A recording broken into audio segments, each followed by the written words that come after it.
안녕하세요. 진실의 힘 임팩TV입니다.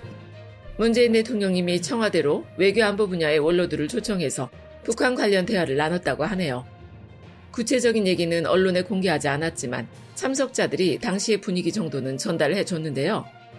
문재인 대통령님이 충격을 꽤 받았을 것 같은데 도리어 북한이 너무 거칠게 말을 해서 국민이 상처를 받을 것 같다고 걱정을 했다는 거예요.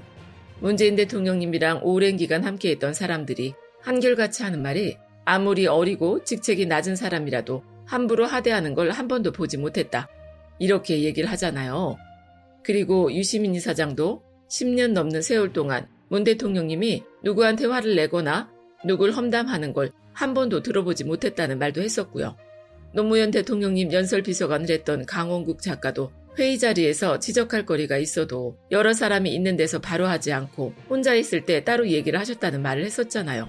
그만큼 타고난 성품이 온화하고 다른 사람을 배려한다는 건데 한 나라의 대통령이 된 죄로 이 사람 저 사람한테 욕을 먹는 것도 모자라서 그 새파랗게 어린 것한테 평생 듣지 못했을 막말을 공개적으로 들었으니 대통령님 심정이 어떻겠어요. 그런데도 국민들 상처 입을 걸 먼저 걱정하셨다고 하니까 제 마음이 더 쓰리네요. 오늘은 IMD에서 발표한 국가 경쟁력 순위를 좀 소개해드리고 일본 5월 수출 실적이 마이너스 28.3%로 11년 만에 최대 하락률을 기록했다는 소식도 전해드릴게요.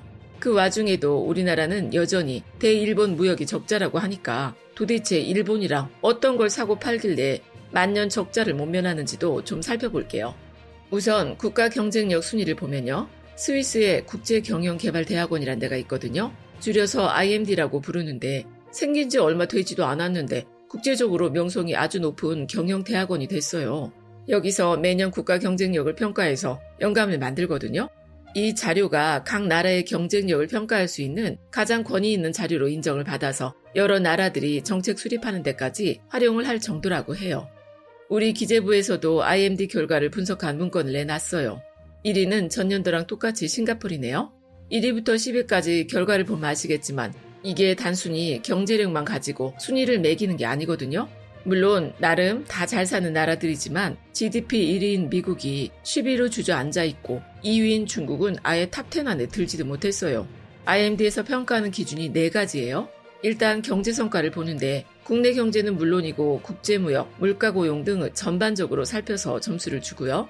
두 번째가 정부 효율성 측면이에요. 정부가 재정을 운영하는 거라든지 조세 정책을 어떻게 짜는지, 제도는 어떤지, 경제 성과랑 마찬가지로 정부가 어떻게 일을 하는지 전반적으로 살펴서 점수를 매겨요. 세 번째가 기업 효율성, 노동시장이나 경영활동을 평가하고요. 마지막은 인프라 부분인데요. 기본적인 인프라를 측정하는 항목은 물론이고 기술, 과학, 보건, 교육 부분 인프라를 고루 살피고 있어요. 우리나라 과학 인프라가 3위인 게 예상 밖이네요. 연구 환경이 별로 좋지 않다는 말만 들어서 그런지 이렇게 순위가 높을 줄을 몰랐어요. 이런 걸 다 종합해서 우리나라는 63개국 중에 23위를 기록했고요. 인구 2천만 명 이상인 국가만 따져보면 8등, OECD 3050 클럽 중에서는 10등을 한 미국, 17등을 한 독일, 19등을 한 영국 다음으로 네 번째로 높은 등수를 받았어요.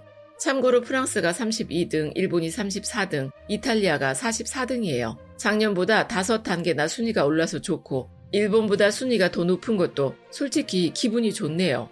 제가 일본이 정말 마음에 안 드는 게요. 앞에서 사과하는 척, 반성하는 척, 약속하는 척 하고 나서 뒤돌아서면 언제 그랬냐 싶게 그건 그런 뜻이 아니었다. 너무 확대해서 갈 필요 없다. 이렇게 오리발을 내미는 거예요. 그러면서도 일본 사람들 얘기하는 걸 들어보면 우리나라 사람들이 너무 감정적으로 군다. 사과를 받아놓고도 안 받았다고 거짓말을 한다. 이러잖아요. 애매하게 사과해놓고 뒤에 가서 딴소리를 하니까 이놈의 과거사가 끝나지를 않고 계속 같은 자리만 맴도는 것 아닙니까? 군함도를 유네스코에 등재하면서 일본이 약속한 게 있어요. 군함도에서 일어났던 실상을 제대로 알리겠다. 이렇게 말이죠. 가혹한 조건에서 조선인들이 강제로 끌려와서 일했다는 사실을 적극적으로 알리겠다. 이렇게 지들이 성명서까지 만들어 와서는 전 세계 대표들이 그걸 믿고 유네스코 등재를 허락해줬더니 회의장에서 나가자마자 한다는 소리가 조선인 강제노동 인정한 건 아니야. 특정한 문구에 과도한 관심을 두지 말아야 이러고 있어요. 그 특정한 문구가 지들이 잘못했다는 걸 인정하는 그 문구 아닙니까?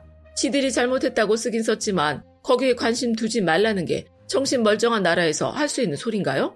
나사가 빠져도 보통 빠진 게 아니죠. 이렇게 약속을 손바닥 뒤집듯이 뒤집는 나라에서 우리나라한테 약속을 안 지킨다, 국제법을 존중하지 않는다, 이딴 소리 하는 걸 들을 때마다 정말 속에서 열불이 난다니까요. 어쩜 그렇게 뻔뻔할 수가 있나요? 그리고 역사관을 지어서 개봉한 꼬라지 좀 보세요. 조선인들 강제로 끌어다 일 시킨 적 없다. 조선인 노동자 차별하지 않았다. 일본인들이랑 똑같이 돈도 받고 일도 하고 마을 사람들이랑 화목하게 잘 지냈다. 이런 되도 않는 자료들로 떡칠을 해놨더란 거죠. 이렇게 정부가 앞장서서 거짓말하는 나라에 국가 경쟁력이 있을 턱이 없죠. 34위도 아주 과분한 순위라고 생각합니다. 수출 실적 말씀드린다고 해놓고 얘기가 길어졌네요.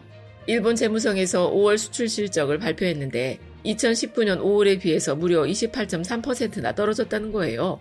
수입도 26.2%가 줄어들면서 무역 수지도 마이너스 13.7%를 기록했고요. 그런데 그 와중에 우리나라에는 1284억엔, 우리 돈으로 1조 4,500억 원이나 흑자를 기록했다는 것 아닙니까? 이게 도대체 어떻게 된 거냐고요. 일단 일본이 어디서 수출 실적이 팍 줄었나 살펴보면요. 일본이 무역 흑자를 제일 많이 보는 나라가 미국이거든요. 그런데 미국에 수출하던 게 50%나 줄어들었으니 무역 수지는 흑자긴 한데 흑자폭이 전년도에 비해서 엄청나게 쪼그라들었어요. 2019년 자료랑 비교를 해보면 얼마나 많이 줄어들었는지 잘 보이는데요.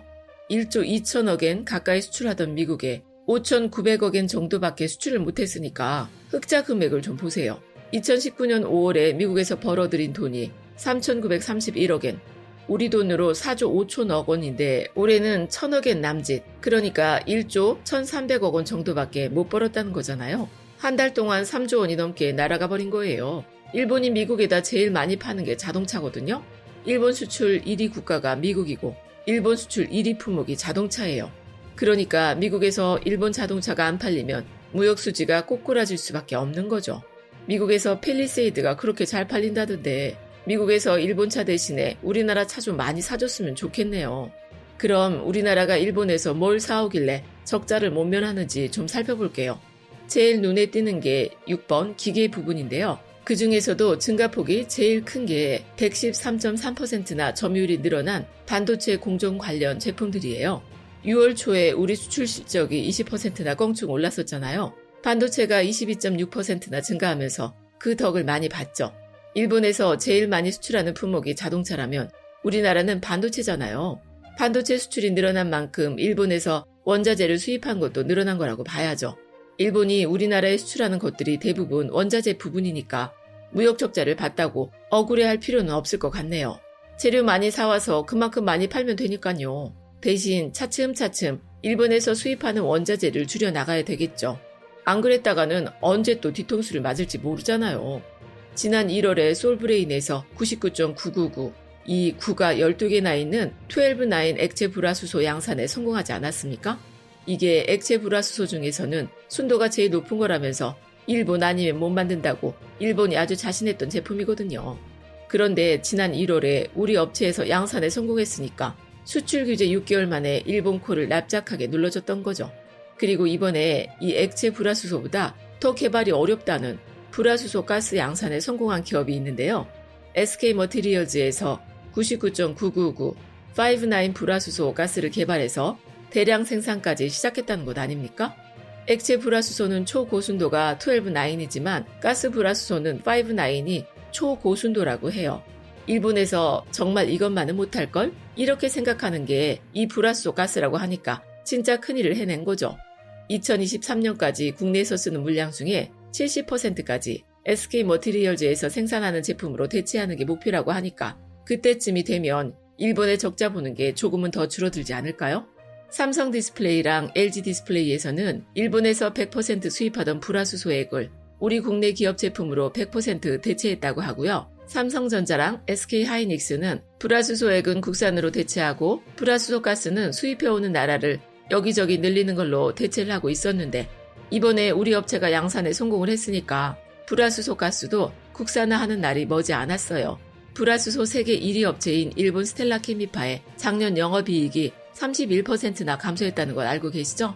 일본에서 맥주나 옷 같은 소비재는 물론이고 물건을 만들 때 쓰는 원자재도 불매할 수 있는 그날이 빨리 왔으면 좋겠습니다. 끝까지 시청해주셔서 고맙습니다.